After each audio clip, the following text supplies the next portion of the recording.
isi hatimu di awal bulan ini untuk memperlengkapi kami dalam mengakhiri tahun 2024. Biarlah damai sejahtera sukacitamu mengalir dalam kehidupan kami, kasih Tuhan menutupi segala sesuatunya, dan berkat Tuhan dicurahkan dalam kehidupan kami. Urapi hambamu, urapi setiap telinga yang mendengar, sampaikan isi hatimu di dalam nama Tuhan Yesus Kristus. Haleluya, amin. Kita lanjutkan Sri Khotbah Wanita dalam Injil Yesus. Kita mulai, kita buka Injil Matius pasal yang pertama. Injil Matius pasal 1. Tamar sudah, Rahab sudah, Rut sudah. Sekarang ayat yang ke-6. Sama-sama kita baca 2-3 ya. Isai memperanakan Raja Daud. Daud memperanakan Salomo dari istri Uria. Kita sudah belajar dari firman Tuhan, yaitu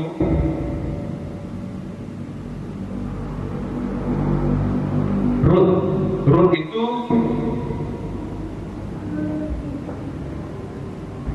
wanita Moab yang diperistri oleh Boas dan melahirkan Obed. Obed memperanakan Isai. Nah, hari ini Isai orang itu dari Daud, dan Daud memperanakan lagi Salomo dari istri Uria. Nah, kalau kita perhatikan di sini, yang lain itu wanita-wanita yang ada dalam silsilah Yesus itu diberitahu namanya. Yang pertama Tamar, kemudian Rahab, Rut, ya. Tamar itu adalah wanita yang merupakan menantu daripada Yehuda karena dia merasa dicurangi. Yehuda sudah memberikan anak untuk menjadi suami daripada Tamar, tetapi karena jahat di mata Tuhan, suami Tamar, anak Yehuda, itu dibunuh oleh Tuhan. Tapi Yehuda merasa, nanti jangan-jangan anakku kalau kuberikan kepada Tamar nanti dia mati juga. Akhirnya apa? Tamar mencari kebenaran, mencari jalan keluar supaya janji itu ada pada dia. Akhirnya dia menyamar menjadi seorang seperti wanita sunggal, dan dia memperdaya Yehuda. Rahab itu seorang pelacur yang dipakai untuk merebut Jericho. Rut itu wanita Moab, janda, tapi diangkat oleh Boas menjadi istri. Nah, hari ini ada yang menarik perhatian. Kenapa? Siapa rupanya istri Uria ini? Kenapa bukan namanya? Apakah perempuan itu tidak ada nama? Namanya ada. Namanya ada. Tetapi kenapa dibuat Daud memperanakan Salomo dari istri Uria? Seolah-olah Daud sedang dipermalukan. Memang dalam Alkitab dicatat Daud itu orang yang berkenan di hadapan Tuhan. Daud itu orang yang berkenan di hadapan Tuhan. Luar biasa nih Daud. Sampai-sampai baik perjanjian lama maupun perjanjian baru selalu mengingat, menyatakan Daud itu orang yang berkenan di mata Tuhan. Bahkan kita disuruh untuk belajar dari Daud.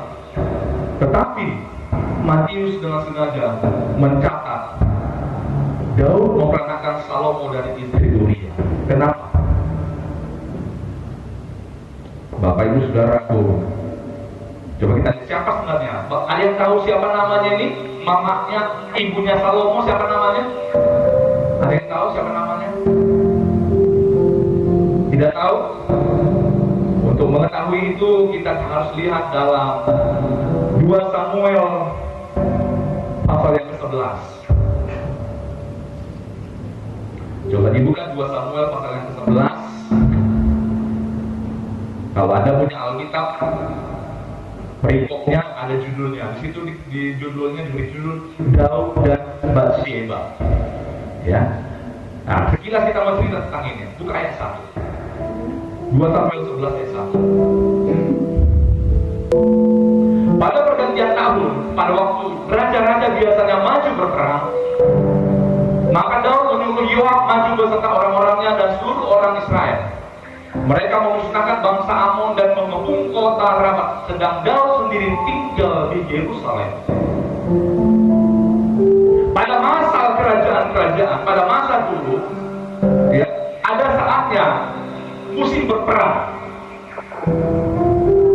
Biasanya itu pas pergantian tahun, musim berperang. Pergantian tahun itu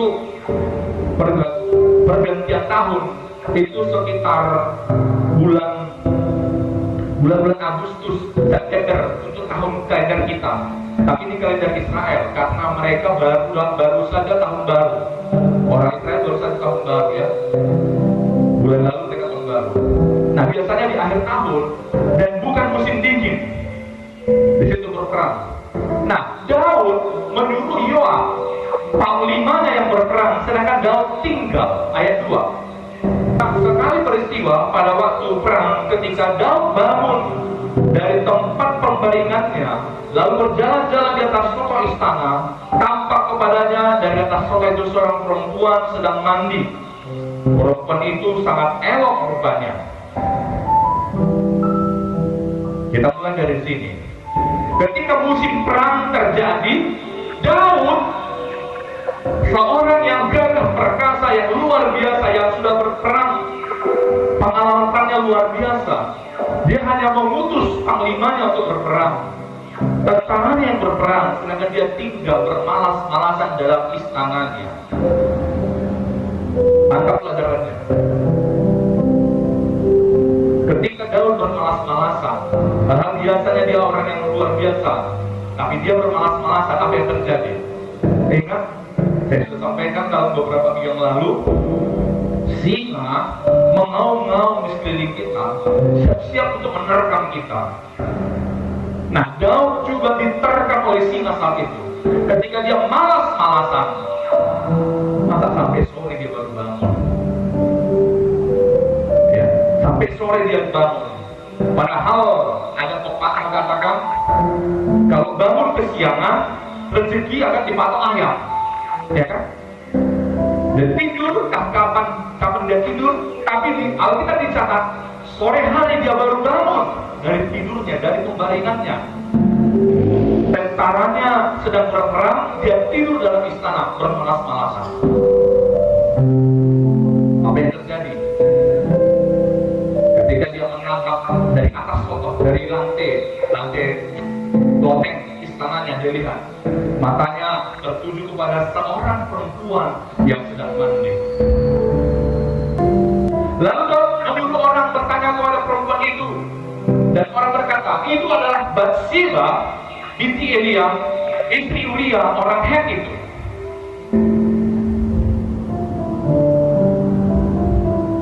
Nah, dalam Matius dikatakan Daud memperkenalkan Salomo dari istri Uria. Nama istri Uria siapa? Halo? Siapa nama istri Uria? Batsheba. Ternyata namanya ada, namanya adalah Batsheba. Tapi di Alkitab, dalam kitab Matius menulis dengan nama istri Uria. Kenapa? Kita mau belajar dari situ. Ketika Daud bermalas-malasan, harusnya dia maju memimpin pasukan untuk berperang. Ternyata dia tinggal di istana dan bangunnya kesorean. Akibatnya apa? Dia lihat ada perempuan mandi, elok rupanya, lalu tidak cukup sampai situ. Dia tanya, siapa itu? Kalau orang mengatakan itu adalah Batsheba binti Elia, itu Uria orang Het.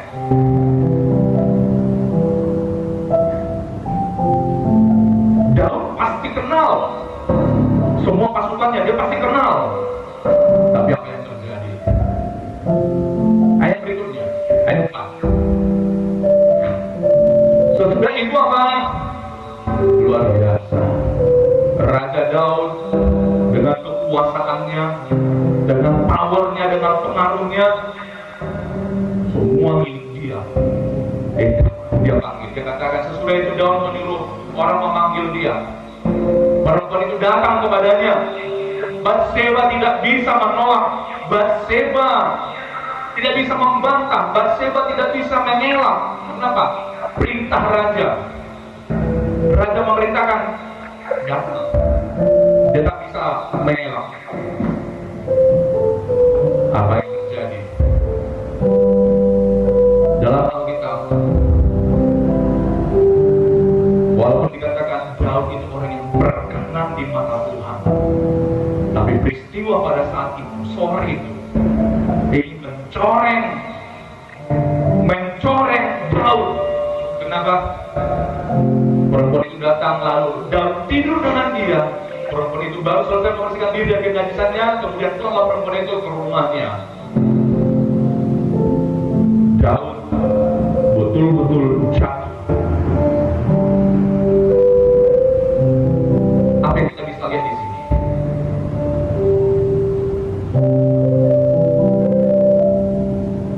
Saya lanjutkan ceritanya. Nanti baca selanjutnya dalam Alkitab.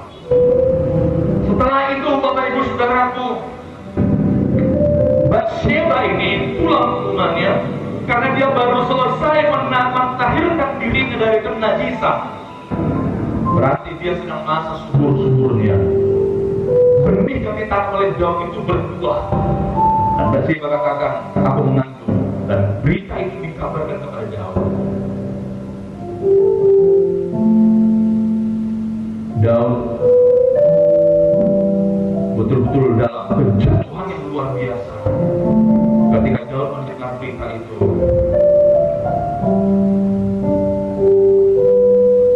Betul-betul dia betul-betul ahli strategi yang luar biasa. Menurut sangka dia, menurut pemikiran Daud, aib ini tidak akan terbongkar, aib ini akan tertutupi. Tidak akan ada yang tahu. Yang tahu hanya Daud, Batseba, dan Tuhan. Tapi apa yang terjadi?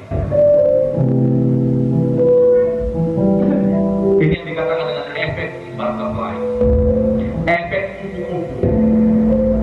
Satu kejadian akan membuat kejadian yang lain, kejadian yang lain, kejadian yang lain, dan berbagai macam kejadian. Coba ditangkap. Ini namanya efek butterfly, efek kupu-kupu. Satu kejadian kecil yang seharusnya tidak terjadi, yang seharusnya tak perlu terjadi, tapi karena kelalaian Daud terjadi. Ketika Batseba dikabarkan mengandung, lalu apa? Daud membuat strategi. Dia kirim surat kepada panglimanya Yoab. Dia tulis surat, Yoab, suruh datang dulu ke Uria, pulang ke Yerusalem. Nah, ketika kurir membawa suratnya ke Yoab, Yoab membaca dan Uria yang lagi berperang disuruh pulang ke Yerusalem. Sesampai di Yerusalem, Daud katakan, bagaimana kabar perang di sana? Uria bercerita, lalu Daud, pulanglah ke rumahmu. Pulanglah ke rumahmu. Dalam penting dengan harapan Uria akan pulang ke rumahnya.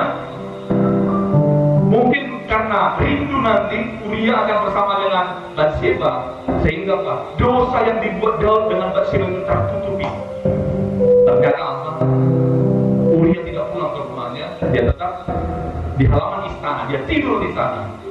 Ketika kabar itu diberitakan kepada Daud, Uria tidak mau pulang. Lalu Uria dipanggil lagi keesokan harinya, dikasih minum sampai mabuk, dengan harapan kalau mabuk nanti Uria akan pulang ke rumahnya, lalu bisa menutupi dosa itu. Ternyata Uria ketika dia sudah mabuk tetap juga tinggal di situ. Akhirnya Daud buat surat lagi kepada Yoab. Yoab, Uria ini di medan pertempuran yang paling ganas. Nah, ketika perang terjadi nanti, mundur supaya Uria ini mati. Surat itu dikirim dan dibawa oleh Uria sendiri. Luar biasa. Uria membawa surat kematian untuknya. Dia bawa, dia sampaikan kepada Yoab. Yoab baca tuh surat, begini ya. Lalu tempatkan, perang berlangsung lagi. Uria ditempatkan di tempat yang paling panas peperangannya. Akhirnya Uria pun tewas.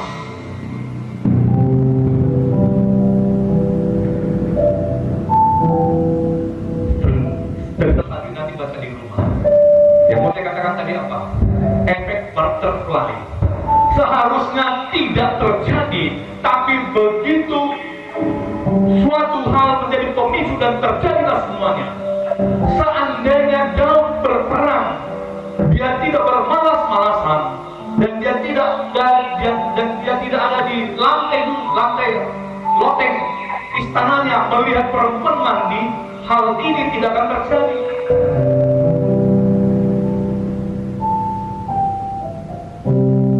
Tapi terjadi. Seringkali Bapak Ibu Saudaraku, kita hidup dalam efek seperti ini. Ada hal-hal kecil, hal-hal sepele yang seharusnya jangan terjadi, seharusnya tidak terjadi, tapi ketika ini terjadi, dia lebih parah dari efek domino. Dia akan merembet, kena semua. Itu yang terjadi di sini, Bapak Ibu Saudara. Akhirnya apa? Ketika Uria sudah mati, berita kematian tentang Uria disampaikan kepada Batseba, istrinya. Lalu istrinya Batseba, ya, istrinya atau istri Uria itu atau Batseba itu mengakuhi, ya, meradang kehilangan suami.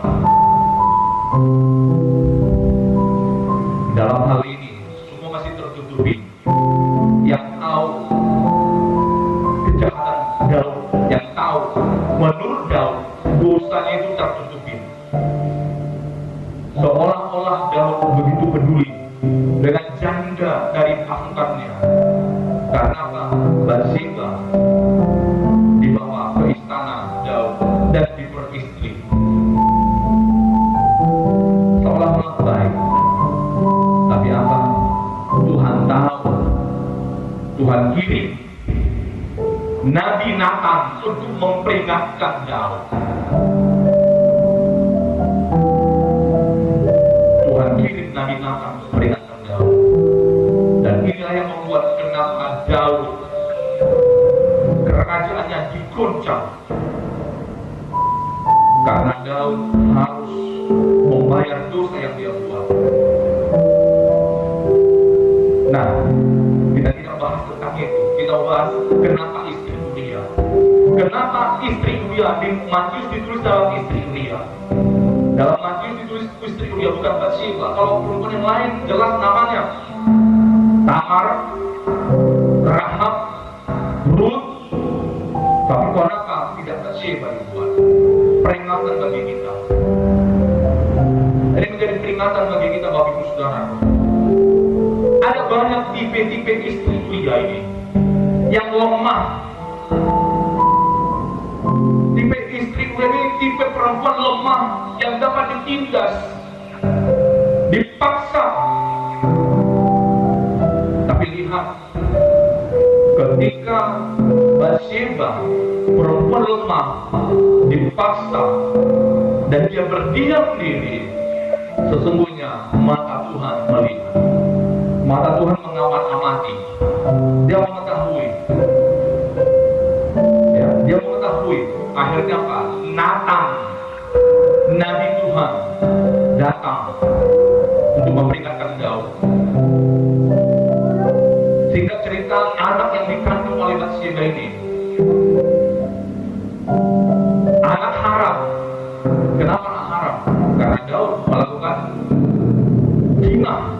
Dia belum menikah. menikah dengan Batseba pada saat itu, dan itu jahat di mata Tuhan.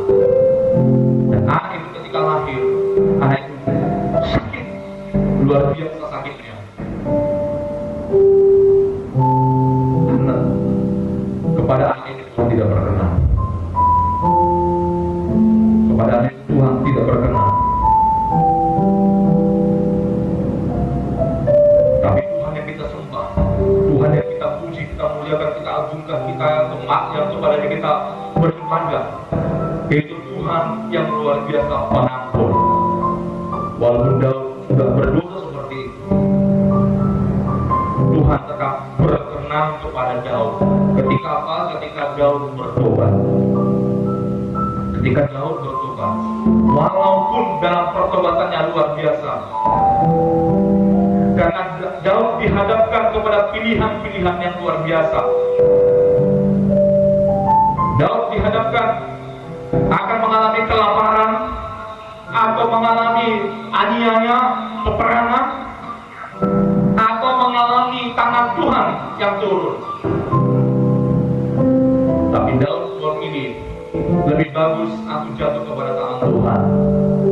Untuk menebus kesalahan Daud pada saat itu, terjadi 3 hari penyakit sampar melanda seluruh Israel. Daud bayar mahal untuk menebus kesalahannya. Daud membayar kesalahan yang di mata Tuhan begitu kecil. Bapak Ibu Saudara, menjadi pertanyaan bagi kita. Di awal seri khotbah ini saya katakan jalan Tuhan jauh dari jalan kita manusia. Sejauh langit dari bumi, begitulah jalannya Tuhan.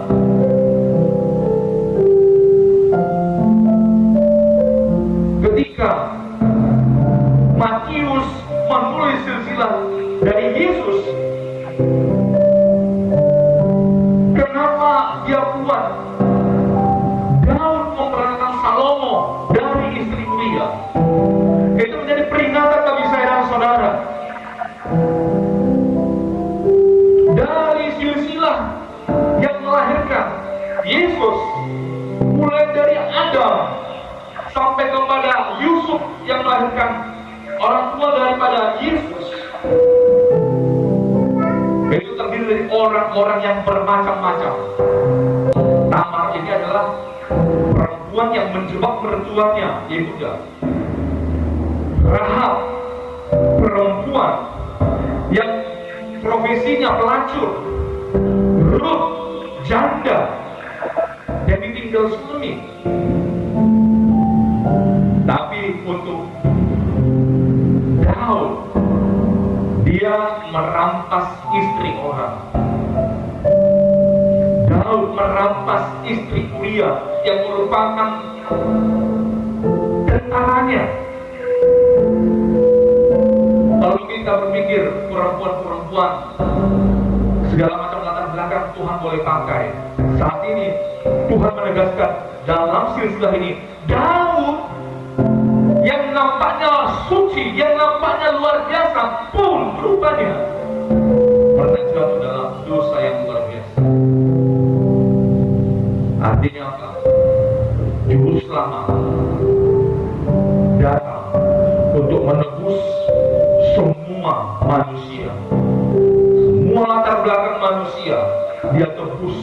Bahkan leluhur dari Yesus, yaitu Daud, yang secara nampak dari luar begitu baik, begitu sempurna, begitu perfect, tapi ada dosa yang luar biasa terjadi dalam hidup Daud. Tapi Tuhan memberikan pengampunan. Bagi ibu saudaraku, itu yang kita pelajari hari ini, mengingatkan kepada kita Daud istri Uria yang merupakan aib yang luar biasa. Sampai dalam kitab Mazmur, Daud mengarang Mazmur karena masalah ini. Daud menulis Mazmur karena masalah ini. Ada satu pasal dalam Mazmur. Begitu Daud mencoba membuat strategi untuk menutupi dosanya, semua di hadapan Tuhan terbuka. Untuk itu Bapak Ibu Saudaraku, jangan tutupi masalahmu, jangan tutupi dosamu. Ketika kita tutupi dosa kita akan tertekan. Lebih bagus apa? Terbuka kepada Tuhan. Tuhan, ampuni aku punya salah seperti ini Tuhan. Berikan pengampunan kepada aku. Pelajaran berikutnya bisa kita ambil, sebuah dosa, sebuah pelanggaran, ketika pelanggaran itu kita tidak tobati, ketika pelanggaran itu tidak kita berhentikan, kita stop bertobat, akan membawa dosa berikutnya. Peristiwa di contoh istana itu melanggar Taurat yang keberapa Bapak Ibu? 10 hukum Taurat. Taurat yang ke-10 apa bunyinya? Jangan mengingini istri sesama.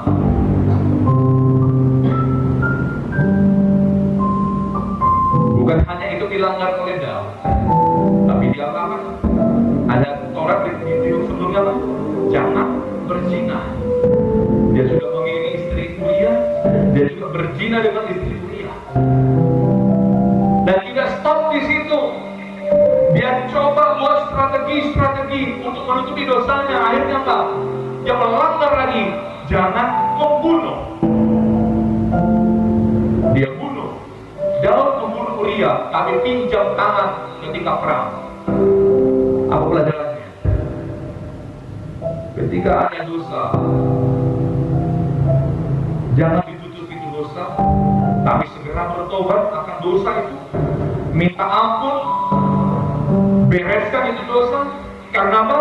Dosa akan memanggil dosa lain. Akhirnya bisa tenggelam. Bisa dipahami? Ketika kita masuk dalam dosa, segera minta ampun. Tuhan ampuni aku. Tuhan ampuni aku. Jangan dosa itu kita pelihara, kita biarkan. Contoh,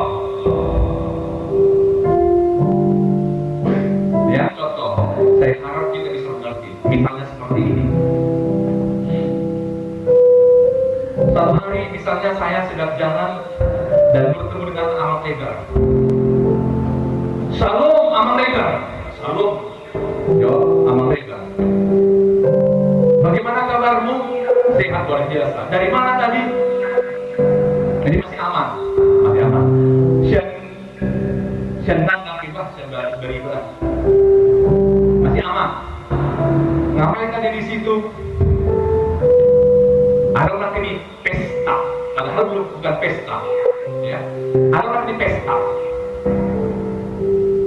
Perhatikan, basa-basi yang bisa memanggil basi-basi yang lain. Padahal bukan pesta. Ada orang isi pesta. Dalam tanda ting, tanda gitu ya.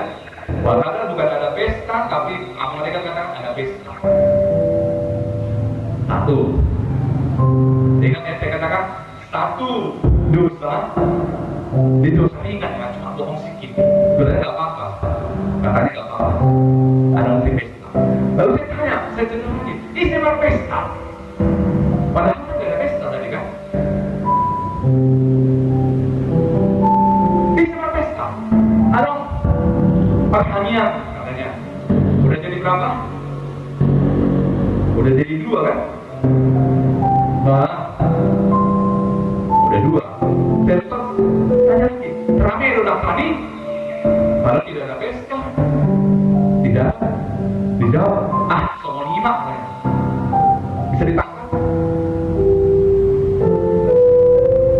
Satu kesalahan, ketika kesalahan ini dipelihara akan muncul kesalahan berikut, ya kan? Lebih bagus apa? Jujurlah padaku, gitu. Jujur, udah selesai ya. Tapi ketika kita coba tutupi, akan muncul yang lainnya. Begitu juga kejadian Daud dengan Batseba. Bisa ditangkap ya? Saya katakan tadi efek butterfly, efek kupu-kupu. Seringkali kita kena efek kupu-kupu ini, Bapak Ibu. Bapak dan Saudara, mari kita bereskan di hadapan Tuhan. Tuhan, ampuni kami Tuhan. Terima kasih Tuhan untuk firman-Mu hari ini. Saya percaya, saya juga dikoreksi. Mungkin ada beberapa di dekat kita juga dikoreksi lewat firman hari ini. Bukan satu kebetulan Matius menulis Daud memperkenalkan Salomo dari istri Uria, dan ini menjadi berkat dalam kehidupan kita. Amin. Kita siap untuk dikoreksi, untuk stop melakukan pelanggaran. Jangan sampai pelanggaran yang satu memanggil pelanggaran yang lain, pelanggaran yang lain. Semakin kita terjerembab dalam kubangan, ya, semakin terjerembab dalam kubangan. Begitu juga dengan kita. Mulailah dari hal-hal yang kecil. Bertobat setiap hari. Saya selalu tekan kasih dan jemaat Tuhan tempat ini. Mari kita bertobat setiap hari. Jangan dibiarkan menumpuk. Selagi masih sedikit kita selesaikan. Jangan kita biarkan menumpuk. Kalau menumpuk nanti luar biasa. Kita bahkan ampun tidak bisa menanganinya. Tapi selagi masih ada kesempatan, mari kita tutup semuanya. Amin. Amin. Saya akan bacakan firman Tuhan. Dan ketika mereka sedang makan, Yesus mengambil roti. Kita angkat roti di tangan kanan kita tinggi-tinggi, mengucap berkat, memecah-mecahkannya, lalu memberikannya kepada murid-muridnya dan berkata, ambillah, makanlah, inilah tubuhku. Bukankah tubuh Kristus yang sudah terpecah-pecah itu ada di tangan kita saat ini? Tubuh Kristus sudah terpecah-pecah. Tapi biarlah itu tubuh yang terpecah itu mempersatukan kita menjadi satu tubuh dengan Dia, menyongsong kedatangannya, menanti kedatangannya Dia awal yang pertama itu. Mari kita makan tubuh Kristus dalam nama Tuhan Yesus.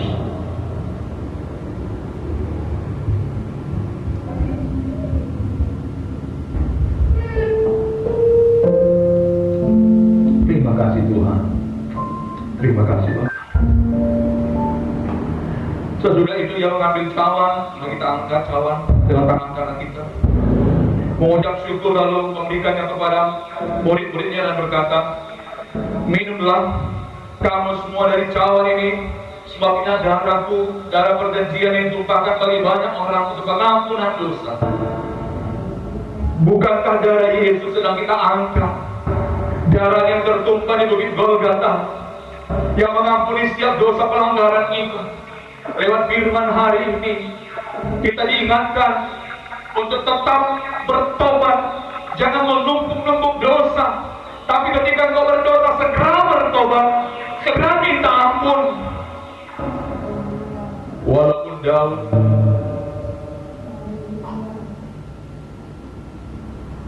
begitu dosanya luar biasa dan bertumbuh-tumbuh, tapi firman Tuhan katakan Tuhan mengampuni dia dan dia menjadi orang yang berkenan di mata Tuhan. Biarlah saya dan saudara semuanya kita ini dengan lewat darah Kristus yang kita angkat ini menjadi orang-orang yang berkenan di mata Tuhan di akhir zaman ini. Dalam nama Tuhan Yesus kita minum cawan. Haleluya. Haleluya. Terima kasih.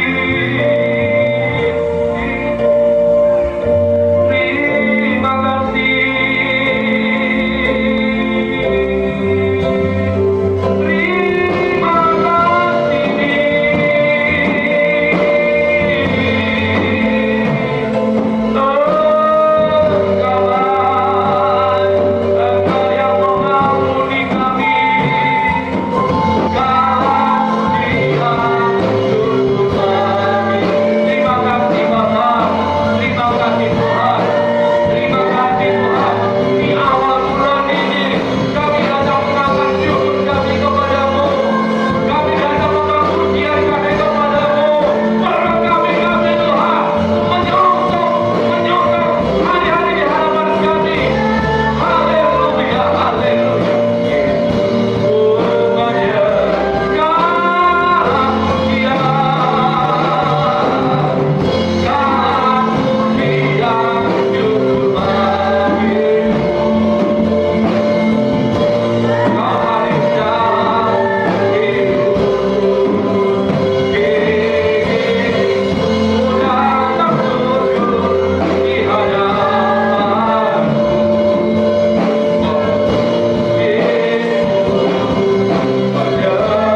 Tuhan.